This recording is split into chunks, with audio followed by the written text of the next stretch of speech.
Assalamualaikum warahmatullahi wabarakatuh. Selamat pagi, salam sejahtera bagi kita semua. Semoga kita semua dalam keadaan sehat selalu. Bapak Ibu peserta, saat di pagi hari ini kita akan melanjutkan pertemuan ke-10 yang dari malam sudah setengah 2 JP. Hari ini akan disambung lagi yang memaparkan yang akan diberikan oleh Pak Imran. Kepada Pak Imran kami persilakan. Baik, Assalamualaikum warahmatullahi wabarakatuh.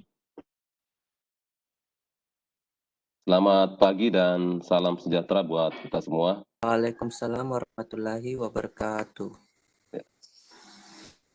Terima kasih Bu Delma yang setia mengawal kelas kita ini, sehingga kita sudah sampai di hari ini, di pertemuan ke-10, dan mudah-mudahan kita semua selalu diberi kekuatan, diberi kesehatan, dan juga cahaya ilmu agar materi-materi yang kita pelajari bersama itu bisa kita pahami dengan baik.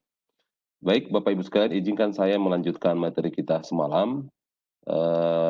Semalam kita terakhir nonton video ya, sekaitan dengan menginstal, melakukan partisi ya, manajemen partition, bagaimana membuat partisi baru dengan monostring di partition management, lalu kemudian menghapus partisi.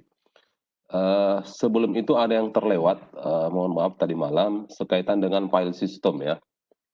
Nah, di Windows ada beberapa file system yang dikenali ya. File system ini berbeda karakteristiknya, baik dari sisi kecepatan, dari sisi fleksibilitas, dari sisi keamanan, maupun dari sisi ukuran dan aspek lain. Nah, beberapa file system yang umum dipakai di Windows seperti berikut ini. Yang pertama, file system pertama adalah file allocation table. Ini yang untuk 32 bit, biasanya disingkat dengan FAT32. Ini support untuk partisi sampai setiap partisi ya 2 terabyte atau 2,048 gigabyte. Ini digunakan pada sistem operasi awal di keluarga Windows, yaitu Windows XP dan Windows sebelumnya, Windows 98, Windows ME dan sebelumnya. Kemudian file system yang kedua adalah New Technology File System atau disingkat dengan NTFS. Ini sudah support sampai ke 16 exabyte. Ada yang bisa bantu? Exabyte itu tadi saya browsing, exabyte itu setara dengan mana tadi? 1 exabyte itu sama dengan 1024 petabytes. 1 petabyte itu sama dengan 1024 1000 ya, 1000 terabyte. 1 terabyte sama dengan 104 gigabyte. Berarti berapa? 1 miliar gigabyte ya. Nah, itu supportingnya. Itu untuk NTFS, tapi ini secara teoretikal ya. Nah, NTFS ini berkaitan dengan sistem security juga ya, yang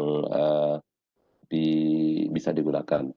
Kemudian XFAT, ini untuk FAT64, ini dibuat untuk kaitannya dengan keterbatasan pengalamatan addressing dari FAT dan FAT32 serta NTFS. Nah, ketika kita memformat USB flash drive seperti file size dan drive size itu yang kemudian diperbaiki di sistem file untuk exFAT atau FAT64. Satu dari keunggulan exFAT ini adalah support kepada file yang besar filenya atau ukuran filenya sekitar 4G itu sudah support. Kemudian Compact Disk File System CDFS ini dibuat khusus untuk optical disk media untuk drive. Kemudian NFS Network File System ini didesain untuk file system berbasis jaringan yang memungkinkan file itu diakses melalui jaringan. Nah, untuk NFS ini adalah standar yang terbuka yang memberikan ruang siapa saja untuk mengimplementasikannya. Nah, yang umum kita gunakan sekarang adalah ini ya, NTFS.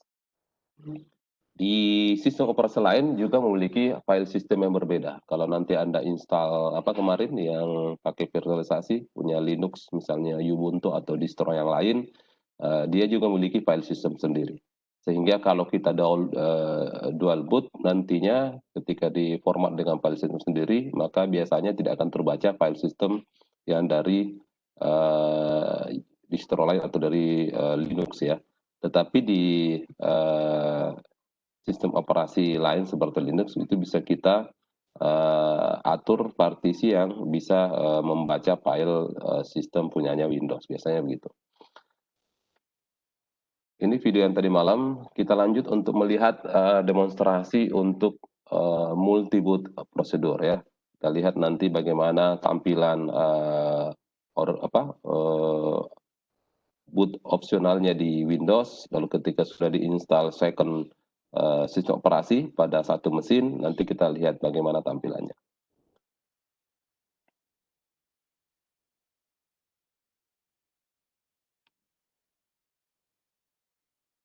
Saya tampilkan dulu. Saya coba screen sharing ya, apakah masih bagus? Kalau ini bisa lebih enak. Sudah terlihat? Bu Delma? Terlihat. Ini web ya, saya Iya, Pak. kaitannya konversi storage. Jadi kalau kita sekarang sudah mainnya di Tera ya, untuk penyedia layanan seperti cloud service dan seterusnya, itu sudah mungkin main di peta. Mungkin sudah ada yang sampai ke exa karena besarnya data yang dikelola. Oops, ya. Ini kita tonton videonya. Demonstrasi terkait dengan sistem setting dan Hello everyone, restore let's dan talk backup ya. about multi-boot. Multi-boot is the technology which allows you to have multiple operating systems Multi-boot installed on dulu a ya. single computer at the same time. Now, some applications that we install might require the latest OS and the latest patches, while other applications might require a legacy or older operating system. By using multi-boot, we can have all that on one machine. So to start out, one of the first things we need to discuss is having a second partition available. So I can go to my disk management area, and in my disk management area, you'll see that I have an 80 gigs of unallocated space. Perfect to install a second operating system on and have it running on my computer. Besides that, we can take a look at some of the settings that exist regarding multi-boot. I can go ahead and click on my Windows icon for start, and I can click on Control Panel. Inside of Control Panel, I can click on System and Security. Within System and Security, I can click on System. When this window opens up, we need to go to our Advanced System Settings. I can click on that.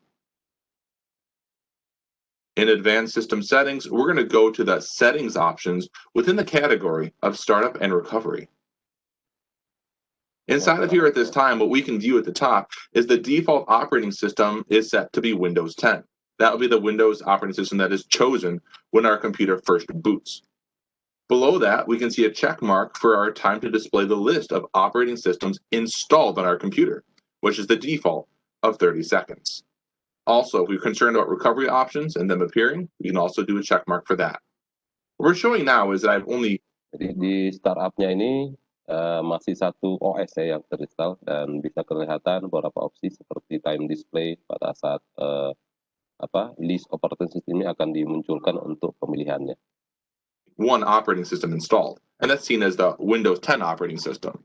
That's part of our boot manager file, which is able to give us these settings in this dropdown. So at this time, we're going to pause our recording, and I'm going to install a second operating system in that 80 gigs of free space inside of our disk management area. Okay, dia sudah install. So I finished my install of Ubuntu within that 80 gigs of unallocated space. Now that the install is complete, my computer is rebooted, and we can see that my grub loader. The grub loader is going to be the Linux loader, so we can pick an operating system. At the Ya, Linux Loader untuk Ubuntu menggunakan grep ya. Grep ini untuk memilih pada saat booting pengaturan untuk pemilihan OS mana yang akan digunakan saat booting tersebut. At the top, I have Ubuntu, and at the bottom, I've got my Windows 10 install. Now, this will come up every time I reboot my computer now. I have the chance to pick which OS I want to run on this single computer. When I have Windows 10 highlighted, I can go ahead and click Enter, and my Windows operating system is now going to start to boot. My Windows 10 operating system comes back online. I can log in using my credentials. With my system booted up successfully, I can right-click on my Start Windows button and go to Disk Management. Let's check out that 80 gigs of unallocated space. It is unallocated no longer. It is now marked as a healthy partition, and that's seen as Disk 0 Partition 3. On top of that, if I open up a File Explorer, I can check out the This PC area. And what we'll see inside of here, there is no second partition of Disk 0 Partition 3, because that's being used by the Linux Ubuntu operating system. We are done. We have a successful multi-boot environment on this computer, where each time I boot up, I get to choose Ubuntu or Windows 10. Thanks for watching, and keep practicing to become that IT professional. Oke, itu pengaturan setup multi-boot dengan OS yang terpasang adalah Windows 10, lalu second OS-nya menggunakan Ubuntu ya. Nah, di pengaturannya di grep yang digunakan untuk pengaturan boot ordernya. Baik, Bapak Ibu sekalian, di lab activity-nya nanti kita akan melakukan aktivitas lab untuk membuat FAT32 forward partition di hard disk kita, lalu kita convert dari FAT32 ke tipe file NTFS. Kemudian kita akan identifikasi perbedaan antara FAT32 format dengan NTFS. Itu adalah lab activity-nya, boleh dicoba jika memungkinkan di rumah atau di lab sekolah nantinya. Baik, Bapak Ibu sekalian, kita lanjut dulu untuk installation dan boot sequence. Untuk di section 3 ini sekaitan dengan instalasi sistem operasi Windows 10. Nah, lab activity berikutnya adalah kita akan lakukan instalasi untuk Windows 10 operating system. Kita lihat lab activity-nya untuk yang Windows 10.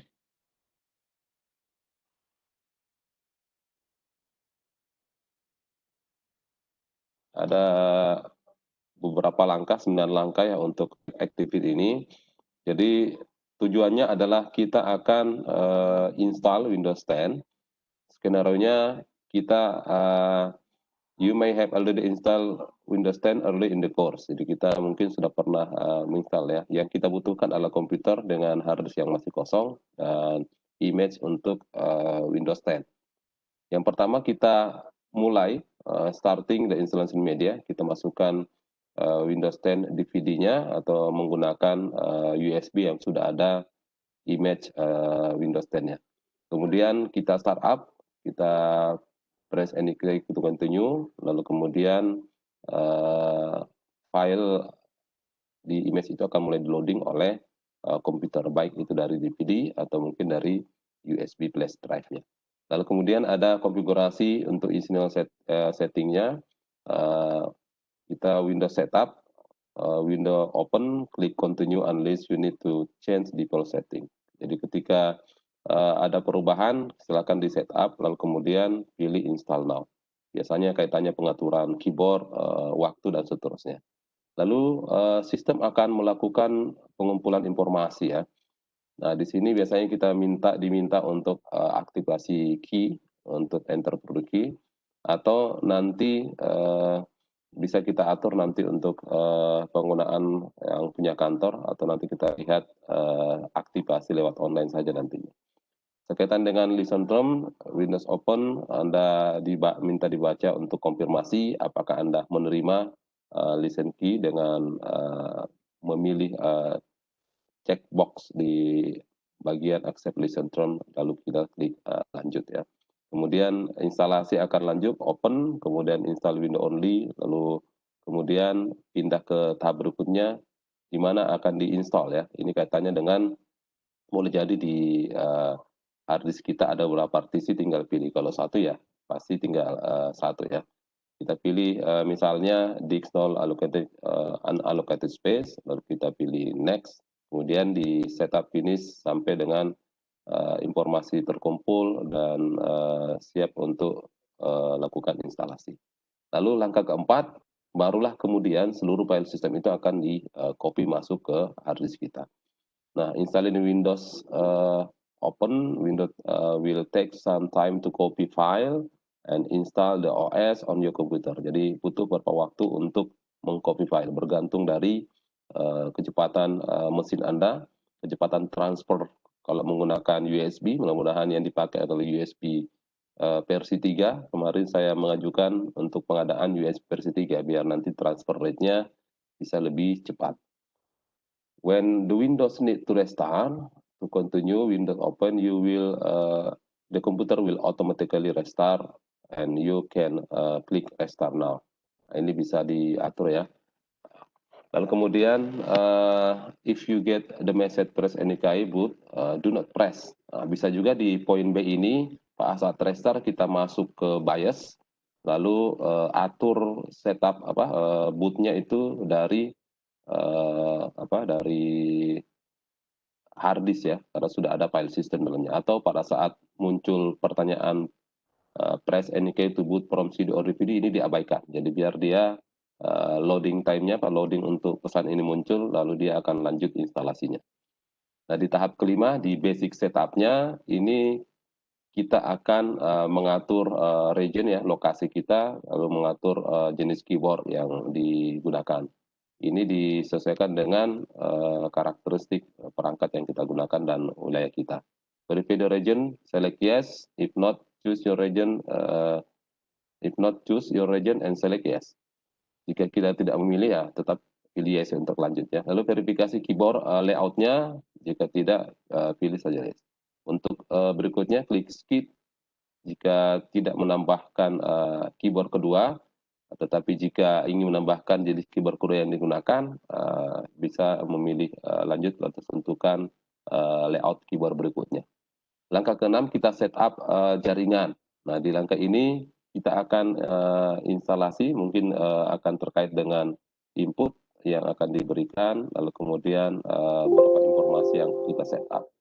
Nah, ini akan bergantung dari karakteristik networking kita ya. Nanti kalau di balai kita ikut karakteristik dari jaringan di lab di balai yang kita gunakan nantinya.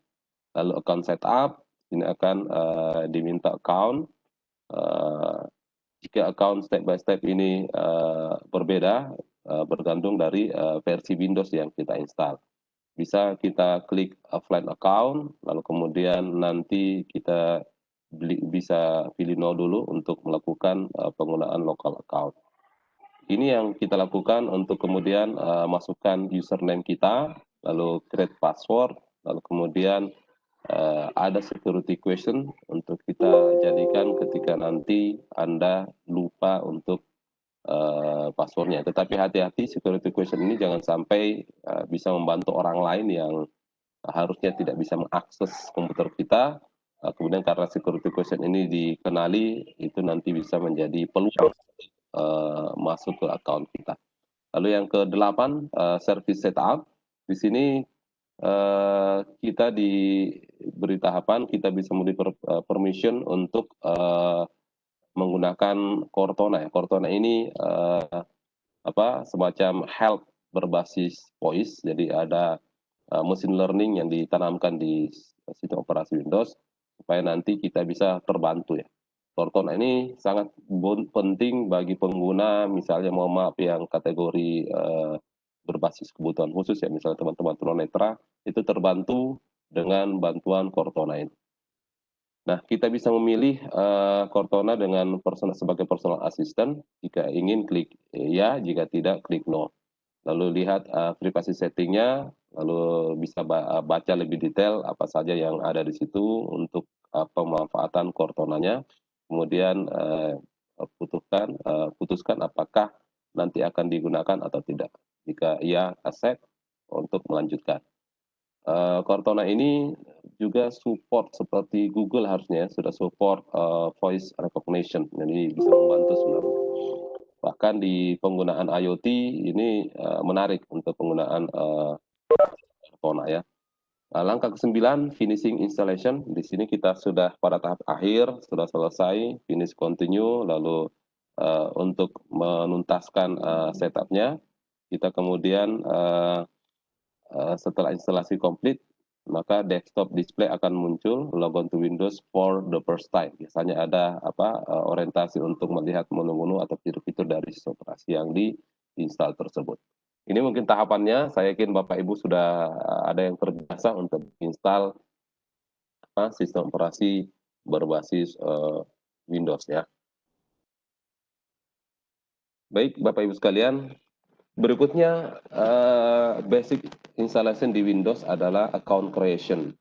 Nah, pada saat pembuatan akun ini ada autentikasi yang ketika user memasukkan nama dan password untuk melakukan akses ke account.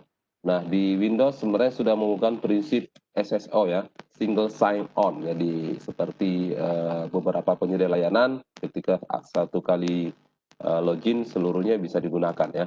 Jadi one key for all.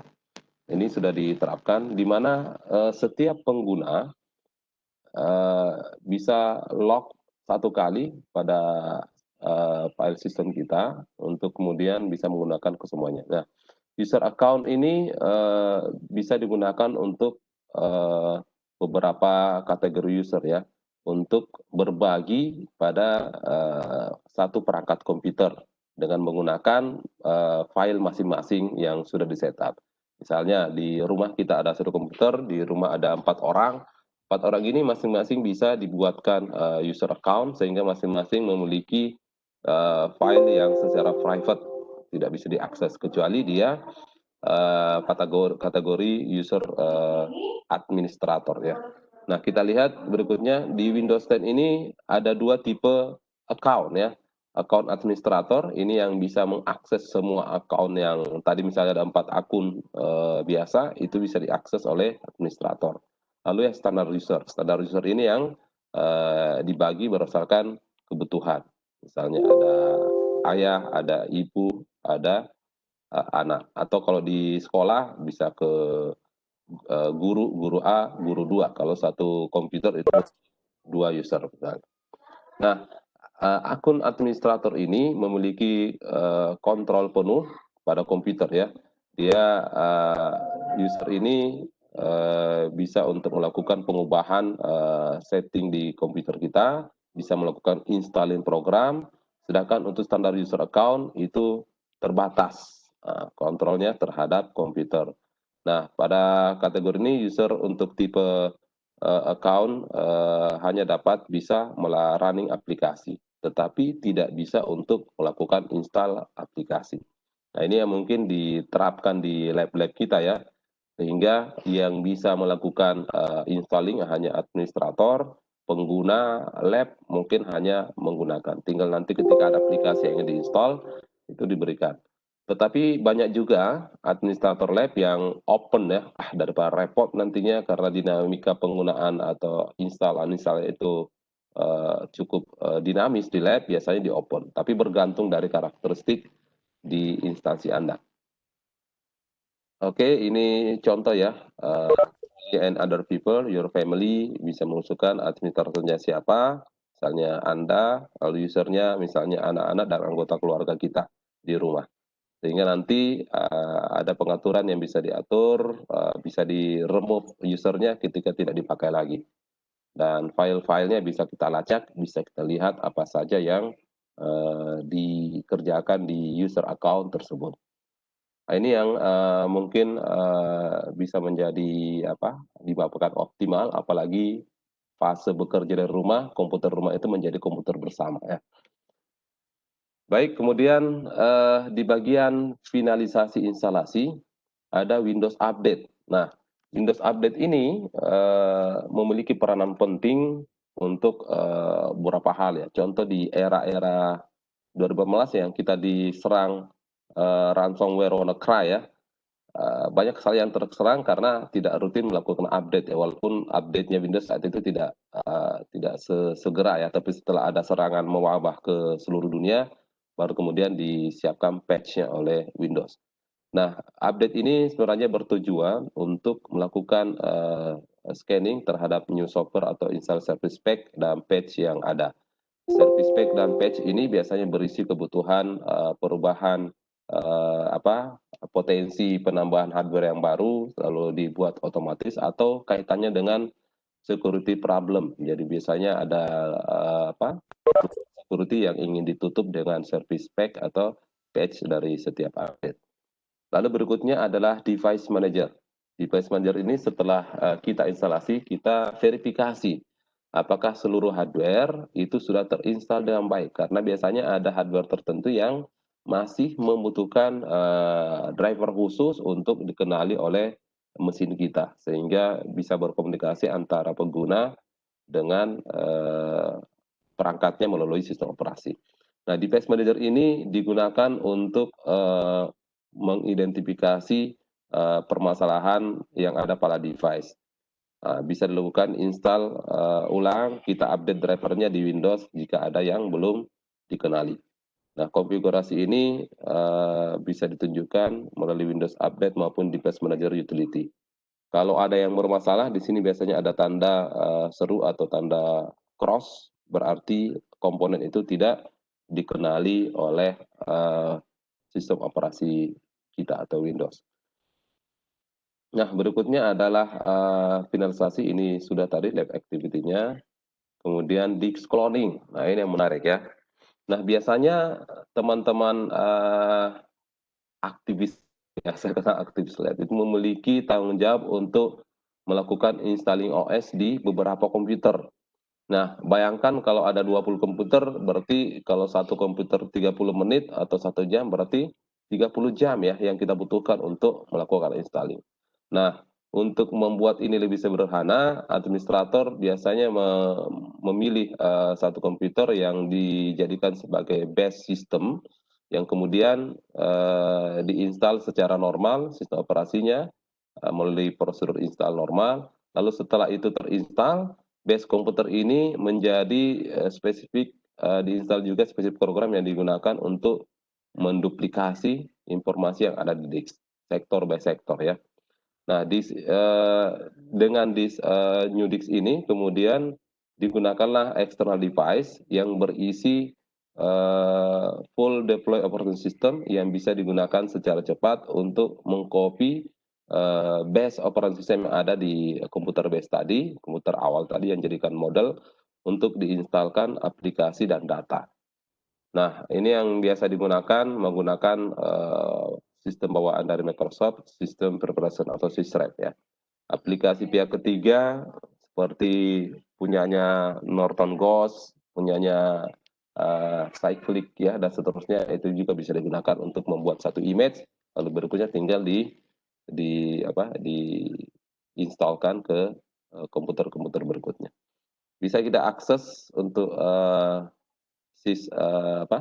SysRap ini dengan mengetik di run SysRap, akan muncul menu, nanti tinggal kita klik 2 kali file executable-nya.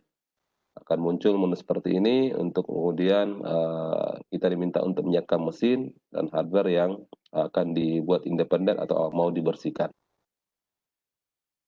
Oke, berikutnya adalah other installation method. Nah, jadi beberapa langkah instalasi atau metode instalasi berikutnya ada beberapa. Yang pertama adalah instalasi berbasis jaringan. Ini membutuhkan pre-boot executing environment atau disebut PXE. Ini harus support di BIOS-nya untuk memilih boot ordernya berbasis PXE. Lalu kemudian disiapkan juga remote installasinya di server kita. Sehingga pada saat di BIOS kita pilih boot order berbasis jaringan dengan aktivasi PXE, kita bisa kemudian server melakukan share resources image-nya untuk dibaca. Nah, syaratnya ini adalah kita harus memiliki kartu LAN yang support dengan PXE Lalu di BIOS-nya juga support untuk boot order berbasis jaringan. Kemudian berikutnya adalah metode instalasi berbasis image-based internal partition installation. Nah, ini adalah kategori apa kita membuat image-nya disimpan di internal atau yang di hidden biasanya ya. Ini biasanya bawaan asli dari Windows ketika dikirim dari pabrikan ya. Contoh di laptop yang saya gunakan ini mana tadi? Nah, ini ya. Misalnya di PC, di sini ada 3 partisi, 1 untuk sistemnya yang Windows, 3 yang ketiga ini E untuk data. Nah, yang D ini sebenarnya untuk recovery image ya. Kalau kita klik di sini itu di hidden sebenarnya ini adalah folder untuk melakukan restore ke kondisi awal pada saat ini pertama kali dibeli dari pabriknya. Ini yang image based internal partition installation ya. Biasanya ini di hidden ya.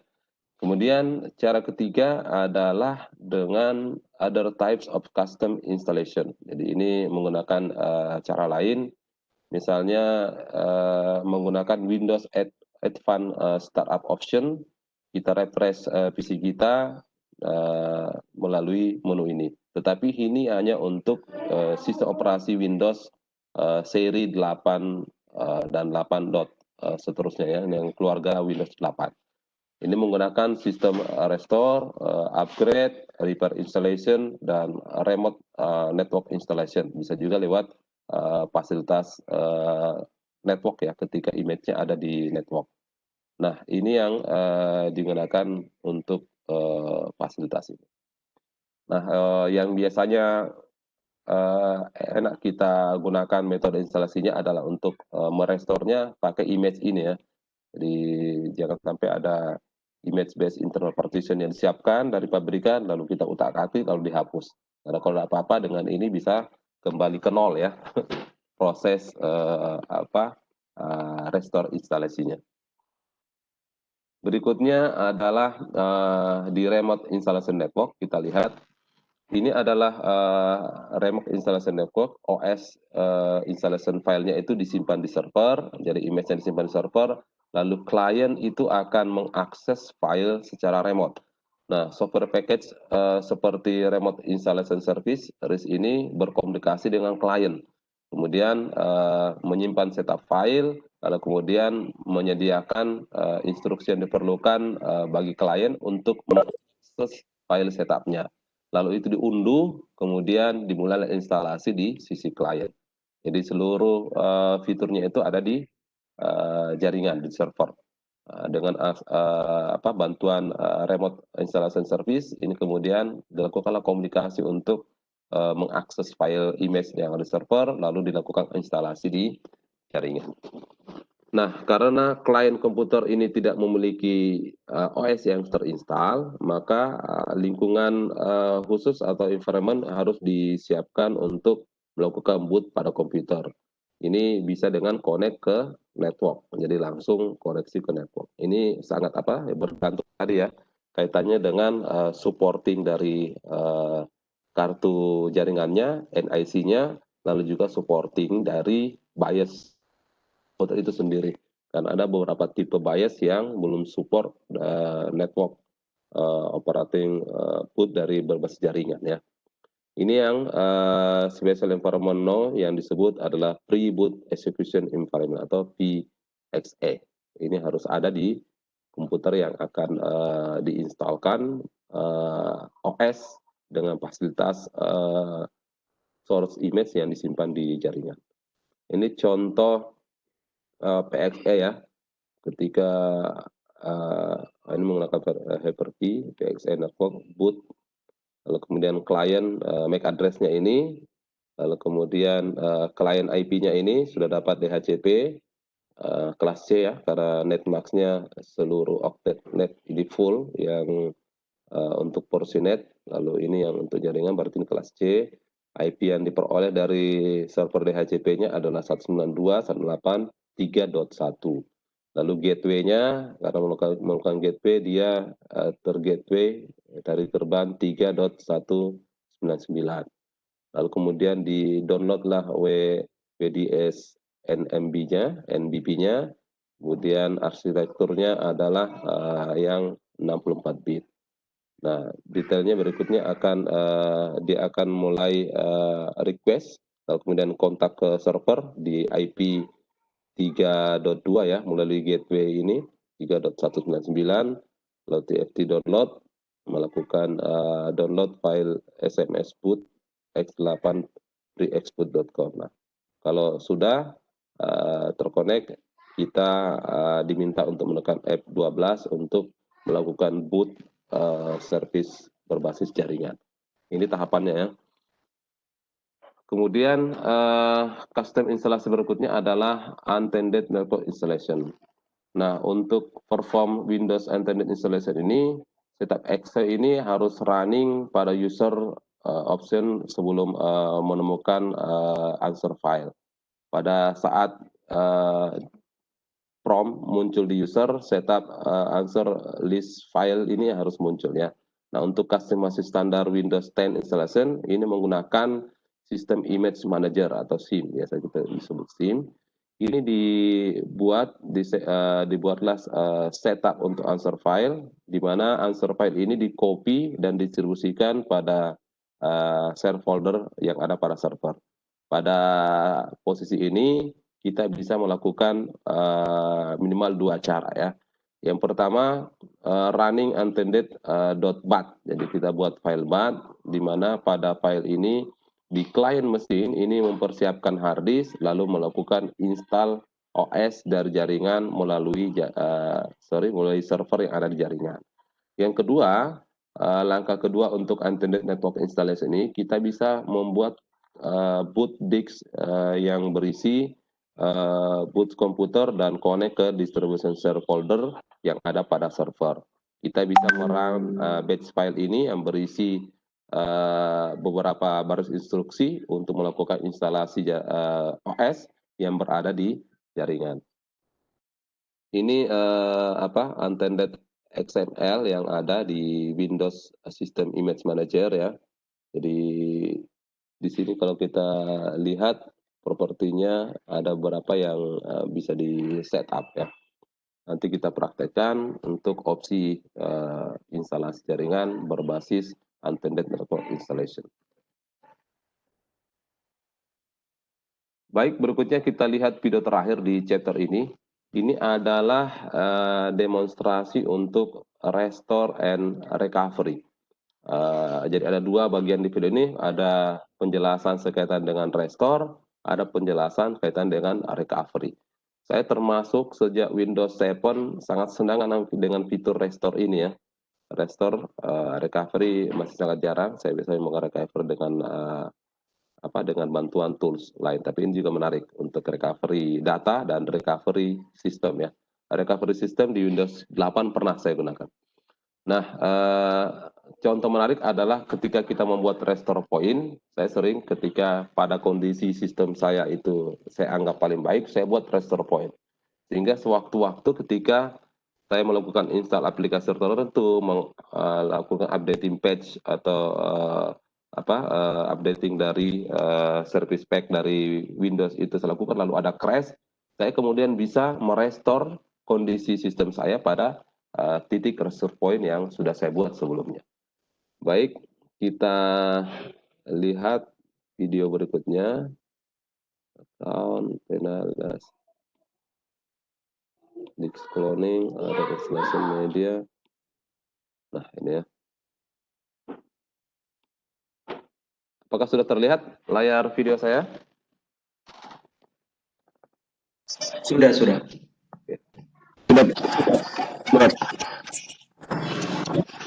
Hello, everyone. Talk about our system restore and our recovery in our Windows 10 operating system.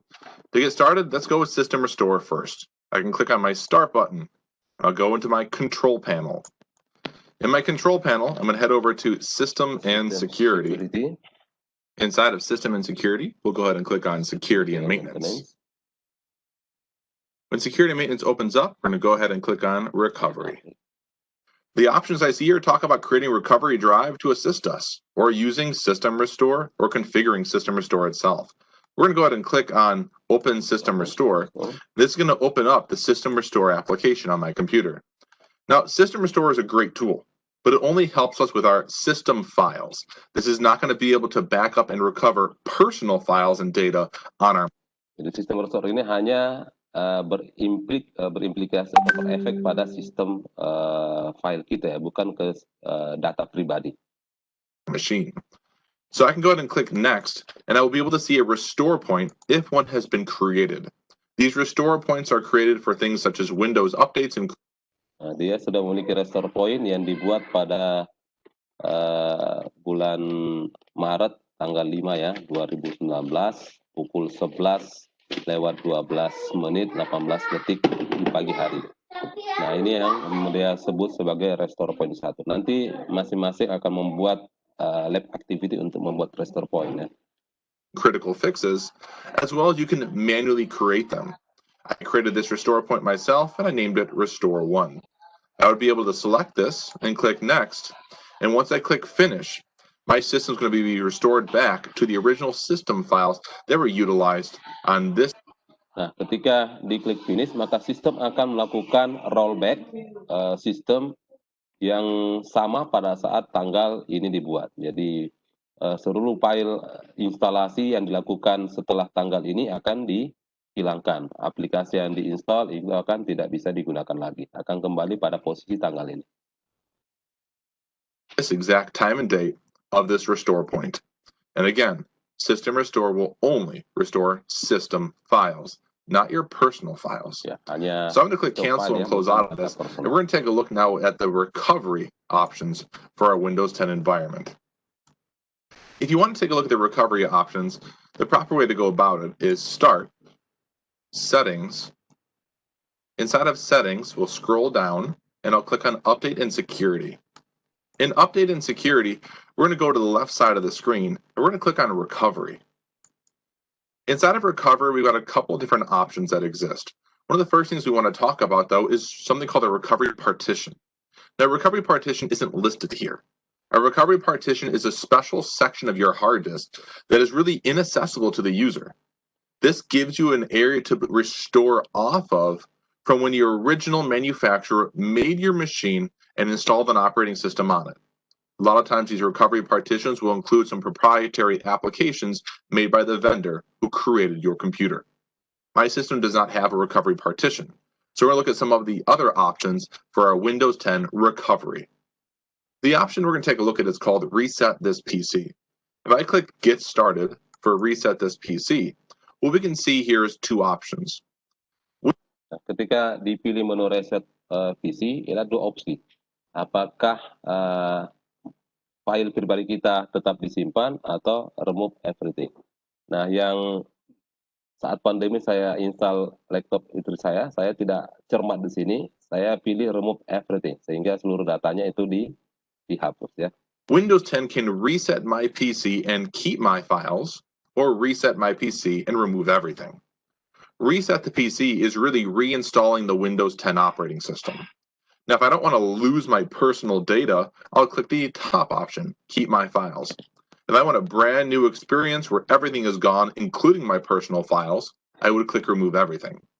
I want to keep my files, so I'll click on Keep My Files. It's going to take a quick look at my system. It's going to analyze the applications that are installed, as well as what we're about to do with this reset process. Right here it can tell us, you can reinstall some of the apps from the store, but we'll have to reinstall these following ones from the web or using the original install disks. That's these applications listed here. I can go ahead and click Next, and at this point it says we are ready to reset the PC. And using this reset process in our recovery area is going to remove all apps and programs, change the settings of my computer back to their defaults, and reinstall Windows without removing my personal files, which is my personal data. All I would do is click Reset. Nah, ketika ini kita klik reset, maka dia akan menghapus seluruh aplikasi dan program, lalu kemudian balik kepada kondisi default dan menginstal ulang sistem operasi Windows-nya. Nah, ini yang biasanya dilakukan ketika sistem sudah crash, banyak file sistem yang sudah mungkin diserang oleh virus atau tidak sengaja terhapus. Maka opsi reset ini yang That, dipilih. and the process would get started. Take your time and practice with the Windows System Restore and also Windows Recovery and become that IT professional. Oke, itu video menarik. Mudah-mudahan sudah pernah atau sudah familiar dengan fitur itu. Sangat membantu kita ketika sistem kita crash, tetapi kita ingin data kita tetap aman, lalu kemudian kinerja laptop atau PC kita kembali optimal. Itu adalah 2 langkah yang bisa kita lakukan. Kita menggunakan sistem restore, bisa menggunakan recovery system dengan fresh install, tapi data bisa tetap ada atau data juga dihapus keseluruhan. Nah, berikutnya adalah recovery partition ya. Custom instalasi berikutnya adalah dengan recovery partition. Beberapa Windows itu sudah memiliki section di disk atau partition tersendiri yang tidak bisa diakses oleh user sebenarnya ya. Pada partisi ini disebut adalah recovery partition. Ini berisi image yang dapat digunakan untuk merestore komputer pada saat ingin menggunakan konfigurasi aslinya ya atau original configuration. Nah, recovery partition ini di hidden untuk mencegah dari penggunaan penggunaan dari user yang mungkin tidak sengaja menghapus dan seterusnya. Untuk merestore pada komputer pada recovery partition ini, kita bisa menggunakan special key atau key combination yang pada saat komputer ini dijalankan ya, biasanya F8, F10 bergantung dari setup yang ada di komputer kita. Beberapa opsi untuk merestore dari ke factory recovery partition ini juga bisa disimpan di BIOS, lalu kemudian atau ditemukan di Windows. Ini contoh tampilan pada disk management. Disk 0 ini atau partition 1 adalah sistemnya ya. Kemudian disk C ini yang berisi NTFS. Nah, yang 800 mega ini yang berisi image yang biasanya di hidden untuk melakukan recovery ke setup awalnya. Seperti yang saya tunjukkan di laptop saya, recovery partitionnya adalah di drive D ya. Tapi opsi hiddennya sudah saya munculkan ya, sudah saya nonaktifkan. Lalu kemudian kalau tadi kita berbicara di custom installation, baik itu fresh install maupun recovery, berikutnya adalah upgrade method ya. Ada beberapa metode untuk upgrade method. Yang pertama in place upgrade. Jadi upgrade berdasarkan sistem yang eksis sekarang. Untuk update OS yang migrasi aplikasi dan settingnya itu tetap ikut ke OS baru, ini bisa dengan System Center Configuration Manager. Jadi proses perpindahannya itu menggunakan tools yang disebut System Center Configuration Manager atau Configuration Manager. Ini akan melakukan otomatis proses ketika upgrade dari Windows 7 atau Windows 8 ke Windows 10. Jadi ingat hanya ada 2 yang support untuk metode upgrade, in place upgrade ini, Windows 7 dan Windows 8. Nah, Windows Installation Program atau Setup X ini akan melakukan perform in place upgrade. Jadi kemudian dengan secara otomatis akan tetap menyediakan seluruh data, tetap akan menyimpan settingnya, aplikasinya, dan driver dari OS sebelumnya. Jadi ini keuntungannya dengan menggunakan in place upgrade. Jadi hanya di recover sistemnya, OS-nya, tetapi seluruh aplikasi, setup, driver itu diupayakan tetap tersedia. Jadi tidak ada lagi kerepotan untuk kita menginstal aplikasi-aplikasi tambahan maupun driver yang kita butuhkan. Yang kedua, upgrade method yang berikutnya adalah clean install. Jadi adalah tetap dilakukan install baru. Jadi another way to upgrade to the new version Windows is to perform a clean install, clean upgrade ya. Karena clean install ini akan menginstal drive secara lengkap. Seluruh file, data itu harus kita simpan, harus kita backup dulu di media penyimpanan lain. Jadi kalau kita sudah punya cloud, seluruh data kita simpan cloud-nya di sana. Seluruh aplikasi yang akan kita install, pastikan kita memiliki image filenya untuk kita install ulang aplikasi tersebut. Ini yang menjadi pertimbangan. Kemarin saya melakukan upgrade dari Windows 7 ke 8 saat itu masih ada opsi itu, karena beberapa aplikasi yang saya gunakan itu saya kesulitan mencari file image untuk install ulangnya ya. Itu bisa menjadi pertimbangan ketika menggunakan in place upgrade. Itu yang bisa kita gunakan ya. Ini adalah jendela Windows 10 Enterprise X64 upgrade menggunakan posisi upgrade ini ya. Kita lihat propertinya.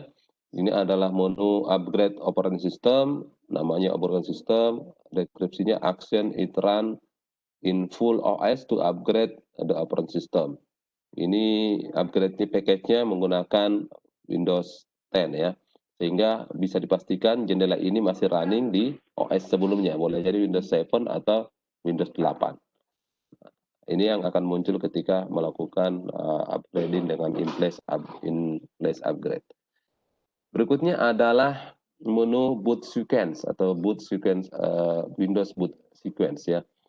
Pada saat personal on cell test, jadi saat pertama kita nyalakan komputer, BIOS akan melokalisasi, membaca konfigurasi konfigurasi yang tersimpan di CMOS. Nah, di CMOS memory ini kemudian boot device priority akan dilihat, akan dicek lokasi bootable partitionnya ada di mana. Contoh di sini, setup pertama boot device-nya adalah di CD atau DVD, lalu second boot-nya adalah di hard disk SATA ya. Nah, BIOS ini akan memboot komputer menggunakan first drive. Jadi pertama, mana dulu first boot-nya? Nah, berarti inilah first device-nya adalah di sini. Sehingga dia akan mencari boot master boot record-nya di device ini. Kalau tidak ditemukan, baru kemudian ke second boot device-nya. Jadi di sektor contain master boot record, maka the master boot identify sebagai volume boot record. Kalau sudah diidentifikasi MBR-nya, dia akan diidentifikasi sebagai VBR, lalu kemudian akan meload boot manager yang akan kemudian melakukan boot di OS tersebut. Nah, akses network drive, USB, atau bahkan removable media lainnya itu bisa digunakan sebagai boot order. Ini bergantung dari kemampuan dari motherboard kita, apakah support beberapa device ini, beberapa media ini untuk melakukan booting. Kalau di sini hanya dua ya, boot priority-nya, yang bergantung dari supporting motherboard-nya. Motherboard berarti bergantung dari CMOS-nya, bergantung dari setup BIOS-nya, atau UEFI-nya kalau menggunakan BIOS tipe UEFI. Kemudian Windows 7 startup-nya, ini yang masih dimunculkan ya. Ada startup kalau kita pada saat pertama boot, sebelum masuk ke sistem, lalu kita tekan F8 biasanya ya, maka akan muncul pada saat boot process-nya Windows Advanced Boot Option. Nah, ketika kita lihat ada beberapa mode untuk bootingnya, bisa dengan mode pertama adalah Safe Mode. Di Safe Mode ini dia akan melakukan diagnosa untuk melihat troubleshooting Windows kita pada saat startup. Functionality is limit. Jadi pada saat mode ini fungsi dari OS akan terbatas. Biasanya driver tidak akan dikenali, biasanya networking tidak akan berfungsi. Jadi dengan minimal opsi. Opsi ini berguna untuk biasanya mendeteksi apakah ada gangguan. Biasanya pada mode ini beberapa virus tidak akan berfungsi ya, karena beberapa virus memerlukan fitur-fitur full dari sistem operasi. Yang kedua adalah safe mode tetapi dengan dukungan jaringan. Jadi pada mode ini Windows akan terbatas pada opsi tertentu tapi masih support networking. Kemudian yang ketiga safe mode with command prompt. Safe mode tetapi tidak ada mode GUI-nya, dia hanya tampilan command prompt. Jadi dia akan hanya meload command prompt tanpa ada dukungan graphical user interface. Lalu yang terakhir, ini yang saya gunakan waktu era Windows 7 sering gunakan adalah last good configuration.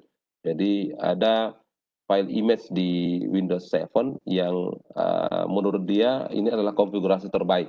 Dia akan meload itu, konfigurasi itu akan dimunculkan pada saat kondisi terbaik. Jadi Windows akan biasanya akan start successful. Kalau biasanya ada crash di Windows 7 saat itu, saya sering menggunakan menu ini. Termasuk save mode juga saya buat. Misalnya ketika saya masuk save mode, otomatis biasanya sistem akan membuat restore point di mode ini. Ini yang umum digunakan. Walaupun sekarang dari sekian laptop yang saya gunakan di rumah ada 3 sudah tidak menggunakan lagi Windows 7. Ada 1 tapi sementara naik dock ya, tidak bisa digunakan, belum ditemukan, belum saya oprek lagi mana yang bermasalah. Itu yang biasanya kita gunakan di setup modenya. Ada 4 dari sekian opsi ini bisa kita gunakan, yang umum adalah 4 kategori startup mode di Windows 7. Nah, sekarang kita pindah ke Windows 8 atau Windows 10 startup mode-nya ya. Untuk Windows 8 dan Windows 10 ini juga bisa kita munculkan mode boot quick-nya dengan menekan F8. Ini kita bisa, dengan F8 ini kita akan bisa mengakses startup setting-nya.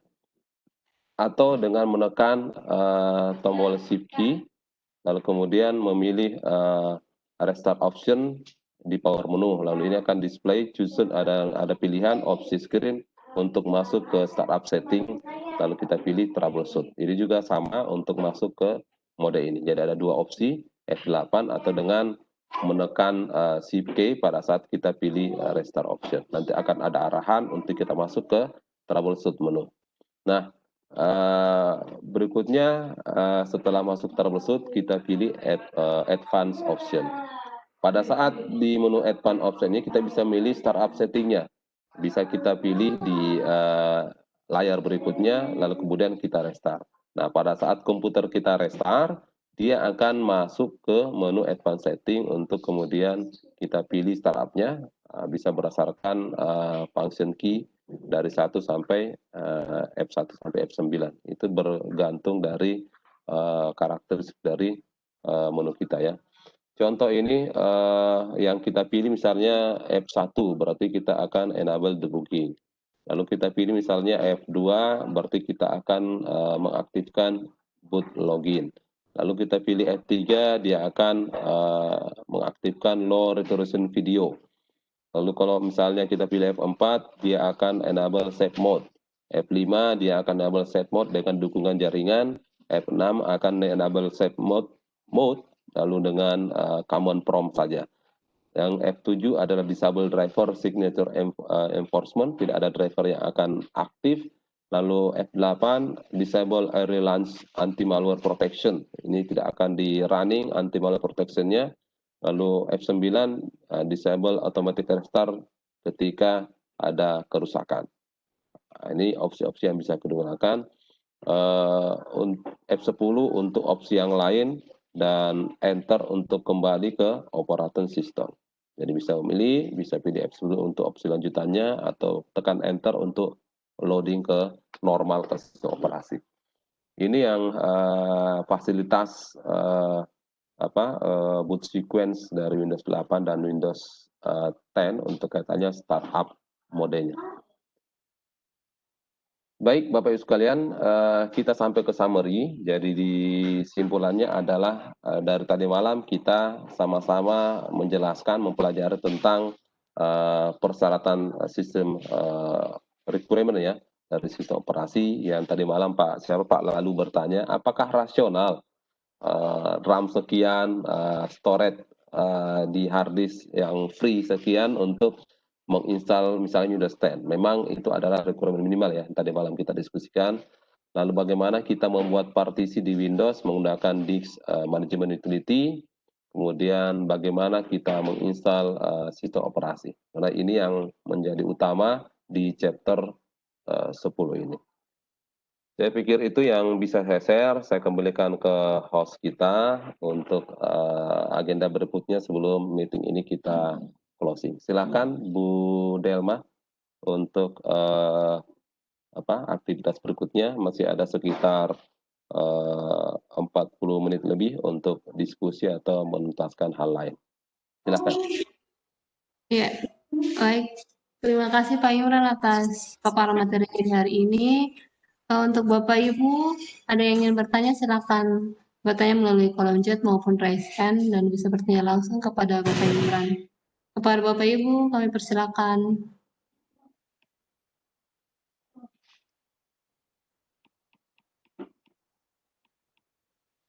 Silakan. Kalau tidak, kita coba cek pemahaman sambil menunggu pertanyaan ya. Silakan yang mau bertanya.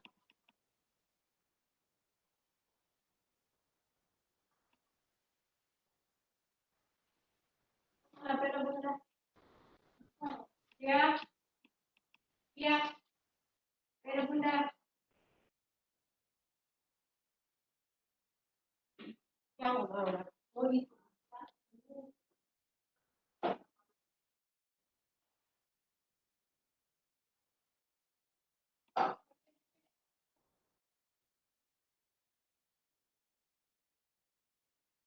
Itu kenapa ya Pak? Kadang-kadang Windows 10 tidak support Diamond Tools biasanya. Ada beberapa versi gitu. Mungkin karena tidak ori atau gimana. Saya pakai versi lain biasanya support, tapi ada beberapa versi yang tidak support Diamond Tools. Tidak support apa Pak? Tidak support? Aplikasi Diamond Tools untuk membaca image. Oh, membaca image ya. Iya, mungkin untuk image yang di-create pakai aplikasi lain untuk Windows 10 agak strike ya, agak lebih mengutamakan keselamatan sehingga biasanya tidak mengenali. Itu yang biasanya kaitannya dengan pengenalan sistemnya. Tetapi pastikan kalau untuk beberapa tipe file Anda login sebagai administrator ya, karena untuk permission file tertentu di user yang biasanya ditolak. Sehingga kalau PC itu memang PC pribadi Anda, pastikan Anda login di user administrator. Mungkin seperti itu Pak Lalu. Saya kurang jelas tadi di aplikasi apa itu. Itu untuk digunakan untuk apa? Untuk membuka file image biasanya. Oh ya, karena opening file image itu biasanya ada privilege user tertentu. Pastikan pertama itu ya. Yang kedua, file image-nya itu sudah di scanning. Itu dia. Biasanya juga ketika belum scanning dia tidak akan mau opening ya. Jadi agak lebih strict dari sisi security untuk Windows 10 ini. Memang agak ribet ya. Saya kemarin setiap file itu harus ada permission dari user. Akhirnya saya tidak gunakan lagi user biasa. Selalu saya login pakai user administrator ketika masuk ke laptop ini. Silahkan, ada lagi mungkin seperti itu Pak Luli, atau ada kawan yang lain yang memiliki hal yang sama, lalu ada solusi yang biasanya diterapkan untuk hal tersebut. Silahkan.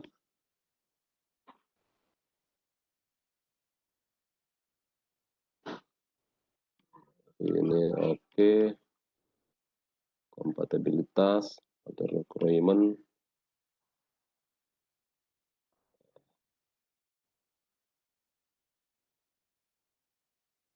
Oke, TP.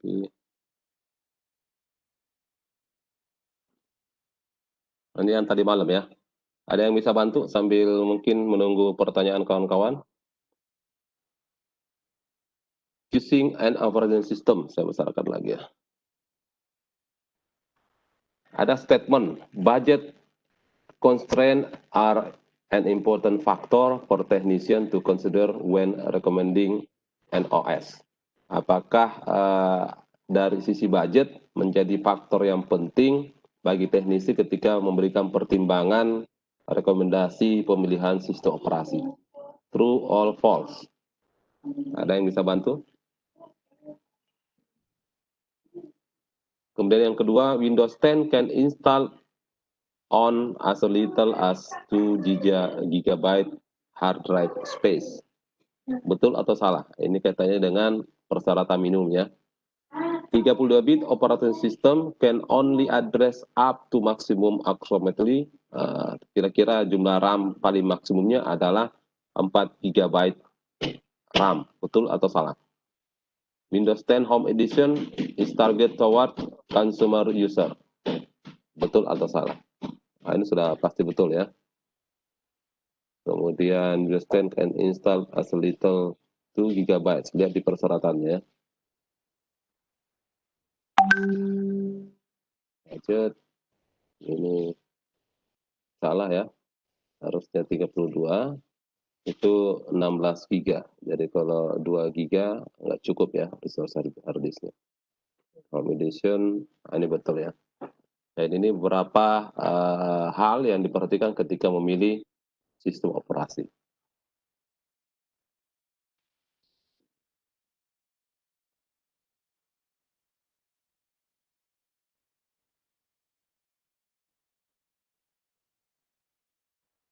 Kita lihat lagi, cek understudy berikutnya, OS upgrade. Saat kita instruksinya match is them to the appropriate definition. Jodohkan dengan penjelasan yang sesuai ya. This utility install directly on a Windows computer and walks the user through the Windows 10 setup process. Mana yang biasa digunakan untuk melakukan utility ini, apakah sudah terinstall langsung atau tidak di Windows 10. This is a common line utility designed to capture user account, files, operating system settings, and application settings, and mitigate them to a new Windows installation. Ada yang bisa bantu saya? Atau sementara mencoba?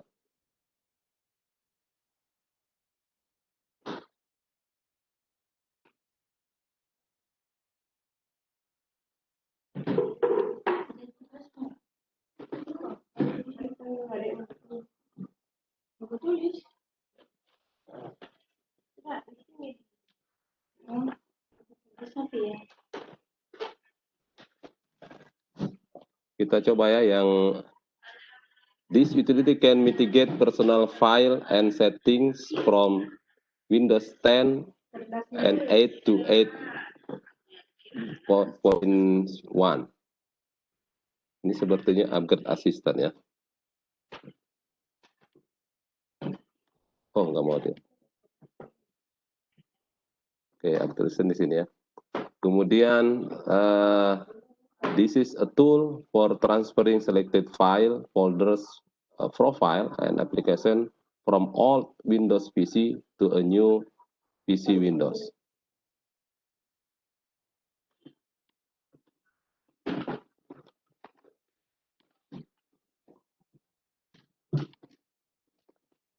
Nah, kita lihat fungsinya ya. Windows Assistant ini, Windows Upgrade Assistant yang akan menginstal langsung ke Windows komputer kita, menyiapkan komputer, upgrading dengan mengecek kompatibilitas ISO, dan download file-file yang dibutuhkan untuk memulai instalasi.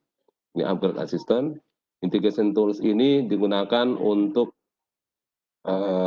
USMT ini berbasis command line, didesain untuk streamline, mudah digunakan untuk melakukan mitigasi selama melakukan deploy Windows operating system. Windows Easy Transfer ini digunakan untuk mengupgrade Windows 7 dan Windows 8 ke Windows 8.1. Ini bisa memindahkan, menyelamatkan user kita, personal file, dan settingnya. Sedangkan PC Remover Express ini adalah mentransfer file yang dipilih dari Windows ke Windows 10 ya, sehingga bisa diinstal dan utuh seluruhnya ya. Ini yang kaitannya dengan upgrade utility ya. Jadi bisa memanfaatkan upgrade assistant, user state mitigation tool, Windows AC transfer atau PC Mover Express. Jadi bisa memindahkan PC secara cepat kontennya ya. Data-datanya bisa diamankan dengan lebih secure. Silakan, ada pertanyaan lagi? Ini untuk sekarang terminologi lagi, bantu lagi satu lagi mungkin sebelum kita rehat. Check understanding this terminology. Mana yang tepat untuk pengertian dari beberapa opsi berikut ini. Silakan.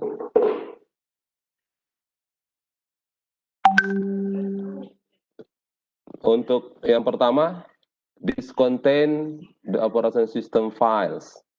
There can be up to 4 per hard drive and cannot be subdivided into a smaller section.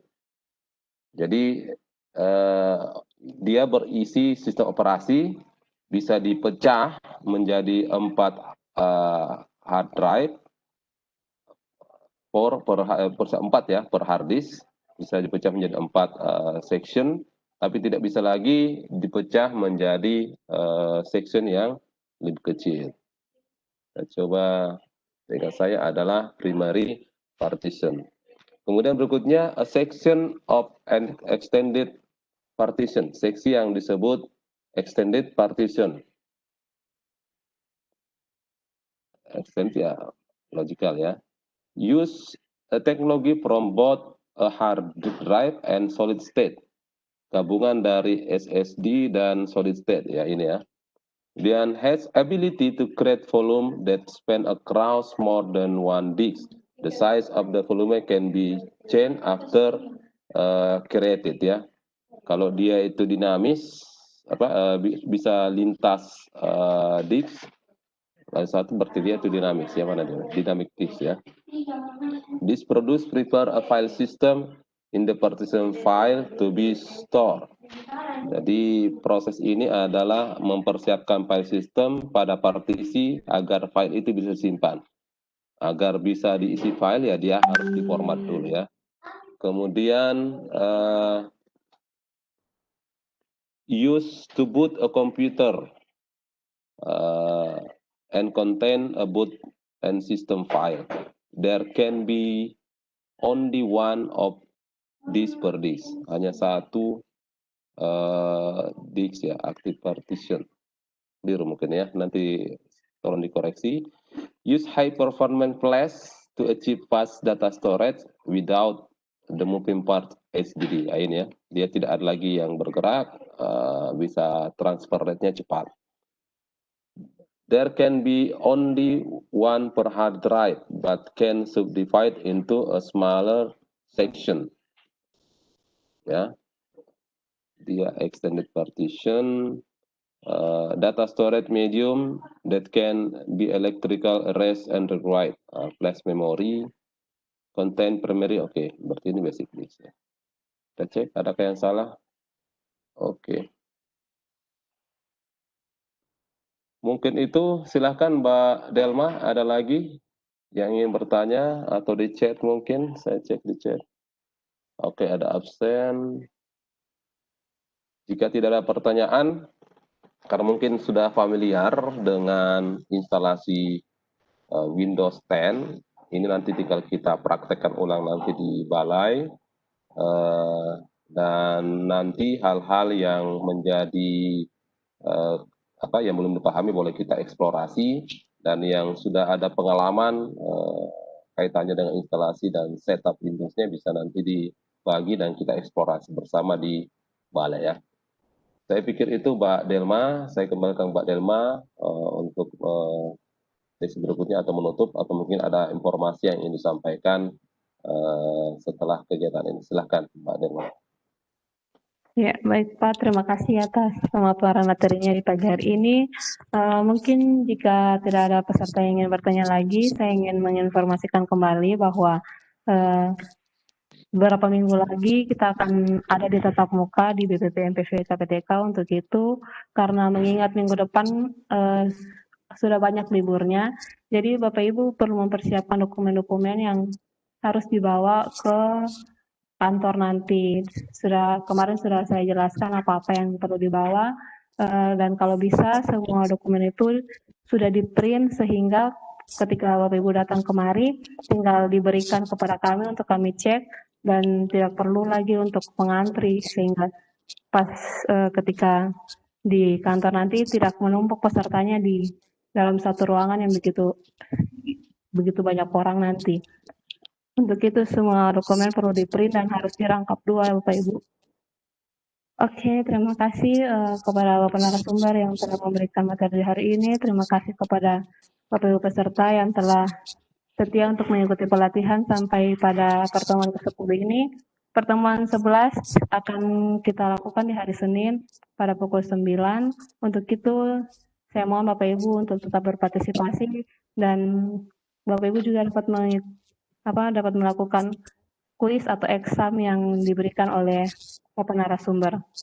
Saya akhiri pertemuan kita di hari ini. Assalamualaikum warahmatullahi wabarakatuh. Selamat pagi, salam sejahtera bagi kita semua. Terima kasih. Waalaikumsalam warahmatullahi wabarakatuh. Terima kasih Pak Imran. Bapak Ibu. Izin Liv ya. Ya Pak.